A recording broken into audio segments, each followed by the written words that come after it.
उस टाइम पे आप प्रवीण को सस्पेक्टेड क्यों मानते? सर सबसे बड़ी बात है, मैं इसका सवाल का जवाब मैं आपको एक और नए ढंग से देता हूं कि पुलिस की एडमिटेड स्टोरी यह है कि अभिषेक ने अपने मामा को इन्फॉर्म किया कि मामा यहां दरवाजा नहीं खोला जा रहा, मेरे को ये लग रहा है और बार बार मेरा फोन भी नहीं उठ रहा। तो वो कहता है तू पड़ोसियों को कह के और अब ये दरवाजे को खुलवा, मैं आता हूं।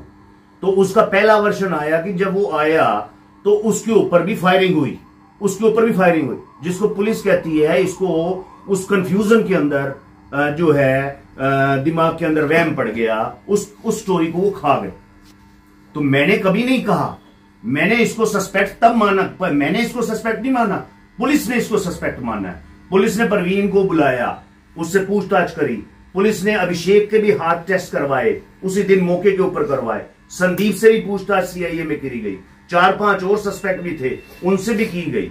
तो मेरा तो सिर्फ एक ही आपसे वो है कि कोई लड़का मात्र 5 लाख रुपए के लिए या अपने ऑपरेशन के लिए, और जिसके लिए 15 लाख अगर खर्च भी होना है, अगर उसने मर्डर करना है तो दूसरा साथी कहां गया? अच्छा, आपने पुलिस की भूमिका पर पूरे इस मामले में सवाल उठाए, किस तरह पुलिस की भूमिका संदिग्ध रही है? सारी ही संदिग्ध है कि उन्होंने भूमिका सारी संदिग्ध है। पुलिस ने ये देखा कि 4 मर्डर केस है, अखबार की कवरेज मिल रही है कि लॉरेंस के लिए या अल्टीरियर मोटिव के लिए या जो रियल सस्पेक्ट है उनको छोड़ के उनके हाथों से करके और उन्होंने घर का ही वो निकाल दिया ताकि इसकी पैरवी करने वाला कोई हो ही ना। अच्छा, जांच अधिकारी की भूमिका किस तरह संदिग्ध, उसने किस तरह जांच में? जांच अधिकारी की भूमिका मैं संदिग्ध नहीं कह रहा, आप कोर्ट का ऑर्डर पढ़ेंगे उसके अंदर है। अगर परवीन कहता है कि 5 लाख के लिए मर्डर हुआ है और कोई किसी चीज की रिकवरी नहीं हुई, तो पुलिस परवीन का फादर ही कह रहा है कि 16/10 को 45 दिन के बाद 25 लाख का माल चोरी करके उसकी बहन वगैरह ले गए। तो अगर उसकी बहन और उसके बेटे 16/10 को चोरी कर सकते हैं और उनके बच्चे जो बहनें हैं वो कह रही हैं कि केस प्रॉपर्टी परवीन और संदीप के अंदर बट गई, फिर पुलिस वाले भी यही कह रहे हैं कि ज्वेलरी जो है वो जो है वो मां को दे दी, वो किस हैसियत से दे दी? जांच अधिकारी इंस्पेक्टर रैंक है, उसको मालूम नहीं है कि घर के अंदर सिर्फ मकान नहीं होता, उसके अंदर गाड़ियां भी होती हैं, ज्वेलरी भी होती है, साड़ियां भी होती हैं, चांदी की पंजेब भी होगी, गहने भी होंगे। तो बिना मैजिस्ट्रेट के जुरिसडिक्शन के उसने कैसे बांट दी, किस हैसियत से?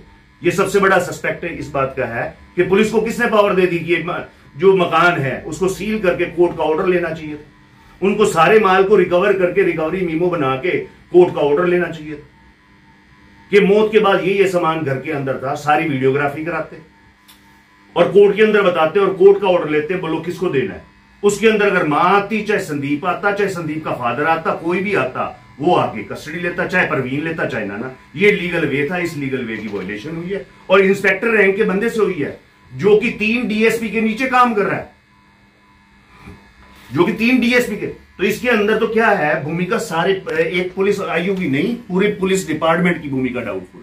अच्छा, कोर्ट ने इसमें क्या ऑर्डर दिए? कोर्ट में इसने ऑर्डर दिए हैं कि ये खुली जो है कोताही है, पुलिस की लापरवाही है और इनके खिलाफ जो एप्रोप्रिएट एक्शन हो वो डीजीपी को लेना चाहिए और इसकी कॉपी हम एसपी को भेज रहे हैं। और जो एफिडेविट जो इन्होंने दिए हैं वो सारे गलत है, विरोधाभासी है, एक दूसरे से विरोध कर रहे हैं। पुलिस बोली कि हमने प्रॉपर्टी इसकी मां को हैंडओवर कर दी, उसके बाद चोरी कैसे हो सकती है? पुलिस यहां तो ये कह रही है कि हमने इसकी मां को हैंडओवर कर दी, बताना इनको चाहिए था 527 मर्डर केस एफआईआर के अंदर मैजिस्ट्रेट को बताना चाहिए था। अगर वहां पर इनकी ये स्टोरी नहीं है तो 654 नंबर एफआईआर को जब मैं 527 में लाया तो ये स्टोरी 2.5 साल के बाद नहीं बनाई गई। क्यों बनाई जा रही कहानियां? अपने आप को छुपाने के लिए, बचाने के लिए। अगर इनकी बात सच थी कि इनकी मां कस्टडी मां को दे दी गई है, ज्वेलरी मां को दे दी गई है, प्रॉपर्टी मां को दे दी गई है, तो वो मैजिस्ट्रेट से परमिशन लेते, बिना परमिशन के पुलिस को पावर ही नहीं है कोई चीज देने की। मतलब एक क्या कहते हैं, साइकिल की चेन भी वो बिना मैजिस्ट्रेट से बिना पूछे नहीं दे सकते। What to talk of vehicles and all that. इसके पीछे मोटिव क्या हो सकता है? मोटिव तो जो अच्छे कर्म करता है, जो बुरे कर्म करता है उसके पेट में होता है। अच्छा मलिक साहब, ये तो एक चोरी का मामला है, आप ये तो मानते होंगे मर्डर हुआ है।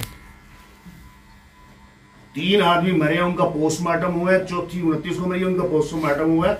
मर्डर को कौन मना कर रहा है? यहाँ झगड़ा ये है कि मर्डर करने वाला कौन है। हम आपसे पूछेंगे हैं जो मैं एक आम इंसान की तरह, जब सिंपल सी, मेरे शक की कोई वैल्यू नहीं है, मेरे पास मुकदमा है, मैंने मुकदमा लड़ना है। मैं आपसे सवाल पूछता हूं कि 4 दिन प्रदीप, 5 दिन प्रदीप, मामा जिसको ये स्टोरी सारी बात पहले थी, वो 31 तक चुप क्यों रहा? इनको अगर प्रॉपर्टी मिली है, आप प्रॉपर्टी आपस में डिस्ट्रीब्यूट हो रही है, ये बात कौन कह रहा है? बबलू की बहन, 2 बहनें और 3 भांजे, उसकी क्लिप है, उसको क्यों छुपाया? ये सवाल आपको पुलिस से पूछना चाहिए। आपने झूठे हल्फनामे क्यों दिए? कोर्ट ने ऐसा ऑर्डर क्यों किया? ये रिप्लाई आपको एसपी से मांगनी चाहिए, डीजीपी से मांगनी चाहिए, होम मिनिस्टर साहब से मांगनी चाहिए।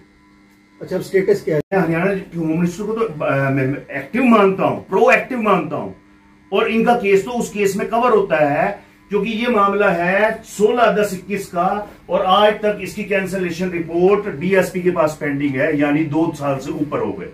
तो इनका केस तो उस कैटेगरी में भी आता है।